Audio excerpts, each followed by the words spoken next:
नमस्कार मित्रांनो, आज आपण सिंगल एंट्री सिस्टीम वापरून बॅलन्स शीट कशी बनवायची हे शिकणार आहोत. सिंगल एंट्री सिस्टीम कोण वापरतं? जे काही छोटे बिझनेसमॅन असतात, जे काही छोट्या गल्लीमध्ये तुमचं दुकान आहे, ते दुकानवाले, छोटे किराणावाले ते सिंगल एंट्री सिस्टीम वापरतात. तर त्यांची बॅलन्स शीट कशी बनवायची ते आज आपण शिकणार आहोत. त्यासाठी तुम्हाला काय करावं लागेल? त्यांच्या दुकानात जावं लागेल, त्यांना म्हणावं लागेल, ठीक आहे, ओपनिंग बॅलन्स शीट बनवण्यासाठी मी 1 एप्रिलला येतो. ठीक आहे, तुम्ही 1 एप्रिलला त्यांच्या दुकानात गेले, त्याची ओपनिंग बॅलन्स शीट बनवायची. पहिला बॅलन्स शीट अजून 1 एप्रिल ओपनिंग बॅलन्स शीट बनवायची. तर पहिला लायबिलिटी अमाऊंट, ॲसेट अमाऊंट. आता तुम्ही ओपनिंग बॅलन्स शीट बनवताय, त्याला काही प्रश्न विचारायचे, प्रश्न विचारून तुम्ही त्याची बॅलन्स शीट बनवू शकता. तर सर्वात पहिला त्याला विचारायचं, हे जे काही दुकान आहे ते दुकान स्वतःचं आहे की रेंटने आहे? तो म्हणाल स्वतःचं आहे. स्वतःचं आहे तर त्याच्याकडे काय आहे? दुकान आहे, बिल्डिंग आहे. ते दुकान आहे, दुकान काय झालं? बिल्डिंग झालं. बिल्डिंग, त्याच्याकडे बिल्डिंग आहे. विचारायचं, हे कितीला घेतलं होतं? हे कितीला घेतलं होतं? तो म्हणाल माझ्या वडिलांनी घेतलं होतं, तेव्हा घेतलं होतं 2 लाखाला घेतलं होतं. ठीक आहे, बिल्डिंग आहे त्याच्याकडे 2 लाखाचं. 2 लाखाचं काय ॲसेट आहे? 2 लाखाची बिल्डिंग आहे त्याच्याकडे 2 लाखाची. ओपनिंग बॅलन्स शीट बनवता येते. 2 लाखाची बिल्डिंग आहे. तसंच त्याला तुम्ही विचारायचं, ही जी बिल्डिंग आहे ती घेताना काही लोन घेतलं होतं की डायरेक्ट कॅशने घेतली होती? तो म्हणाल नाही, माझ्या वडिलांकडं 1 लाख रुपये होते आणि 1 लाख रुपये लोन घेतलेलं आहे, रिलेटिव्ह कडून लोन घेतलेलं आहे. रिलेटिव्ह कडून लोन घेतलेलं, ते काही दिलेलं नाहीये, त्यांना हळूहळू देणार आहे. तर बिल्डिंग 2 लाखाची आहे, पण 1 लाख त्यांनी काय केलंय? रिलेटिव्ह कडून घेतले. ठीक आहे, तर 1 लाख काय त्याच्यावर लोन आहे. लोन आहे 1 लाख, 1 लाख रुपये लोन आहे. 2 लाखाची बिल्डिंग आहे, पण 1 लाख कॅशने घेतले, 1 लाख लोनने घेतले, म्हणून ते लोन कधी ना कधी द्यायचंय, म्हणून ते काय लायबिलिटी झालं, लोन. सेकंड, तुम्ही त्याला विचारलं की दुकानामध्ये फ्रीज आहे, फ्रीज काय झालं? ॲसेट झालं. फ्रीज, फ्रीज कितीचं आहे? तो म्हणाल मी फ्रीज घेतला आहे 15,000चं. ठीक आहे, फ्रीज आहे त्याच्याकडं. आणि जी काय टी व्ही आहे, दुकानामध्ये दिवसभर बसतो, तर त्याला टी व्ही देखील पाहिजे. टी व्ही 10,000ची आहे. आणखी तुम्ही त्याला विचारलं, दुकानामध्ये जे काही माल पडलेला आहे, जे काही स्टॉक आहे, दुकानामध्ये स्टॉक आहे, त्याची अंदाजन व्हॅल्यू किती आहे? आता किती छोटा दुकानदार असला तरी देखील, किती अडाणी जरी असला तरी त्याला आपल्या दुकानामध्ये कितीचा माल आहे त्याचा एक हिशोब, अंदाजे हिशोब असतो. त्यांनी हिशोब केला की दुकानामध्ये एवढं आहे सामान, इकडे बघितलं, हां, कॅल्क्युलेट केलं, हां, एवढाचा माल आहे. समजा त्याच्याकडे गुड साईज स्टॉक आहे, स्टॉक पडलेला आहे, त्याच्याकडे स्टॉक आहे समजा 50,000चा. 50,000चा स्टॉक आहे त्याच्याकडे. ठीक आहे, त्यानंतर तुम्ही विचारलं गल्ल्यामध्ये किती कॅश आहे? कॅश ही काय ॲसेट आहे, कॅश. गल्ल्यात तुम्ही गल्ला ओपन केला त्याचा, त्याला म्हटलं गल्ल्यातले कॅश मोजून टाकू. गल्ल्यातली पटपट कॅश मोजली, गल्ल्यामध्ये निघाले त्याच्या 10,000. ठीक आहे, गल्ल्यामध्ये 10,000 निघाले. आता तुम्ही त्याला म्हटले, तू उधारीवर कोणकोणाला सामान विकतो? उधारीवर कोणकोणाला सामान विकतो? मग तो काय करेल? आता छोटा बिझनेसमॅन राहतो, छोटा दुकानवाला राहतो, तो एक उधारीवर सामान विकताना एक डायरी मेंटेन करतो. आपण सिंगल एंट्री सिस्टीम शिकताना सांगितलं होतं, जो काही छोटा दुकानवाला असतो, तो ज्यांना काही उधारीवर सामान विकतो, तो सरळ नाव लिहून त्याच्या खाली काय काय सामान नेलं त्याची लिस्ट लिहितो, आणि कुणाकुणाकडून सामान आलं, त्यांना पैसे द्यायचे आहे, त्यांची देखील एक वेगळी लिस्ट मेंटेन करतो. तर तुम्ही त्याला विचारलं, कुणाला उधारीवर सामान विकलेले आणि त्यांचे पैसे येणं बाकी आहे, कुणाकडून पैसे यायचे आहे तुला? त्यांनी डायरी खोलली, डायरीमध्ये कॅल्क्युलेट केलं. तुम्ही कॅल्क्युलेट केलं डेटर, पैसे येणार आहे म्हणून ते काय ॲसेट डेटर, डेटर कितीचे आहे त्याच्यावर समजा ते पण पैसे येणं बाकी आहे, समजा 20,000 रुपये येणं आहे, 20,000चं त्यांनी उधारीवर सामान विकलेलं आहे, ते येणं आहे. ठीक आहे, त्यानंतर गल्ल्यातलं मोजलं, डेटर झालं. आता देणं कितीला आहे? तुम्ही दूधवाला जो काही दूध आणून देतो त्याचं बिल महिन्याला असतं, महिन्याला दूधवाल्याला पैसे द्यावं लागतात. ब्रेडवाला असतो, त्याला ब्रेड आणून देतो, अंडेवाला अंडे आणून देतो, त्यांचे पैसे महिन्याला देणं असतं. तर देणं किती आहे? तुम्ही बघितलं क्रेडिटर, याचा हिशोब केला, क्रेडिटर आहे त्याच्यावर 40,000 रुपये. 40,000 रुपये दूधवाल्याला, ब्रेडवाल्याला, अंडेवाल्याला द्यायचे आहे. ठीक आहे, त्यानंतर तुम्ही त्याला म्हटले लाईट बिल, पाण्याचं बिल, घरपट्टी वगैरे सगळं भरतो का? तो नल हा सगळं भरलेलं, फक्त लाईट बिल बाकी आहे, 6 महिन्याचं लाईट बिल बाकी, म्हणून काय आउटस्टँडिंग एक्सपेन्सेस आहे. किती लाईट बिल बाकी त्याचे, लाईट बिल किती बाकी आहे तो मला 6 महिने तर 6,000 बाकी. ठीक आहे, लाईट बिल बाकी आहे. आणखी काय, आणखी तुम्ही बिल्डिंग फर्निचर स्टॉक बघितला, गुड्स बघितला, डेटर बघितले, क्रेडिट झाले, आउटस्टँडिंग एक्सपेन्सेस, लोन. आणखी कुणाला काही देणं आहे का म्हणाल, तुम्हाला काही कुणाला काही पैसे द्यायचे आहे का, कोणाला नाही, एवढंच आहे माझ्या. तर आता आपण त्याचं कॅपिटल कॅल्क्युलेट करू. कॅपिटलसाठी आपण जागा सोडली, कॅपिटल कॅल्क्युलेट नाही केलं. इथं ऑब्विसली ॲसेट साईज मोठी असेल तर ॲसेट साईजची आपण टोटल करून देऊ. 1 2 3. ठीक आहे, त्याच्यानंतर इथली टोटल झाली 1,43,000. ठीक आहे, 1,40,000 6,46. ठीक आहे, आता या दोघांमधला डिफरन्स येईल कॅपिटल. किती डिफरन्स येईल, 1,59,000 हे त्याचं कॅपिटल झालं.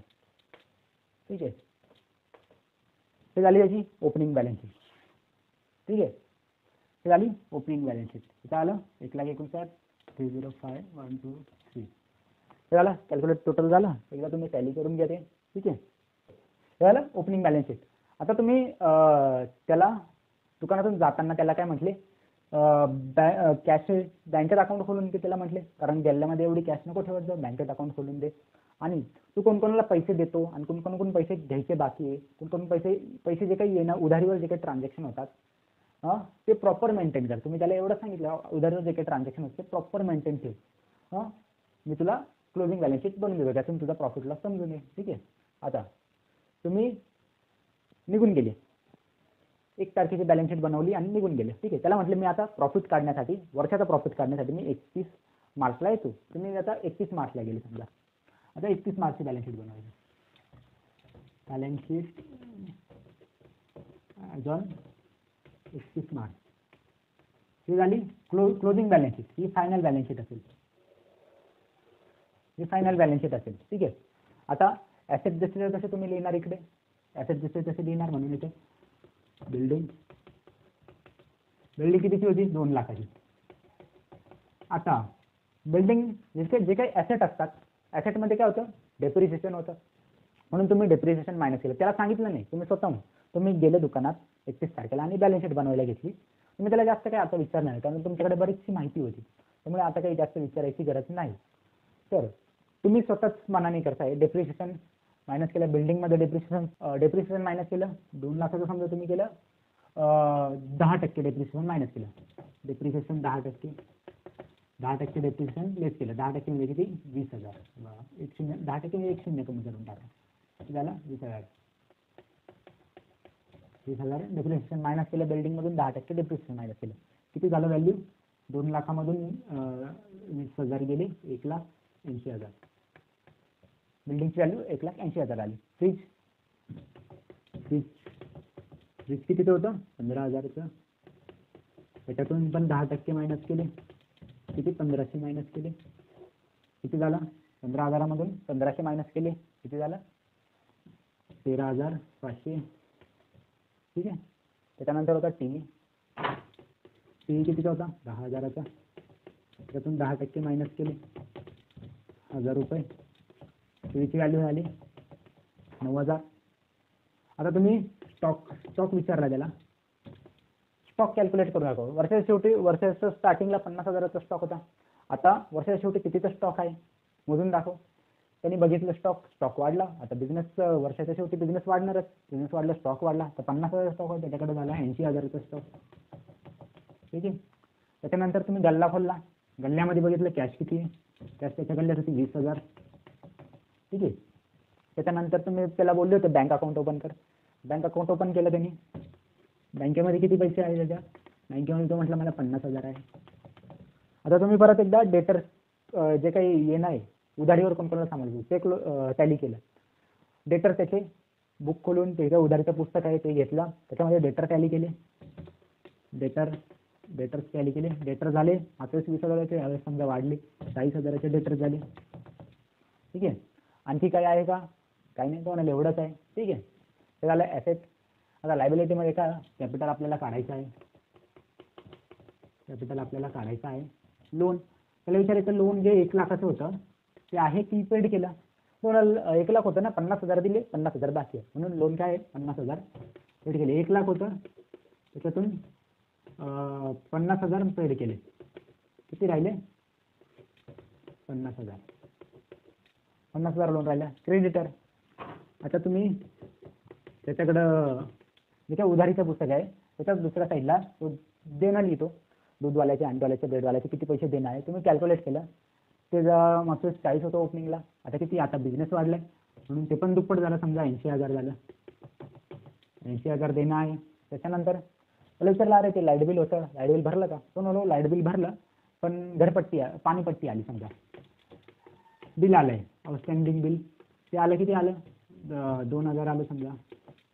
आणखी काय आहे का? आणखी कुणाला देणं आहे का?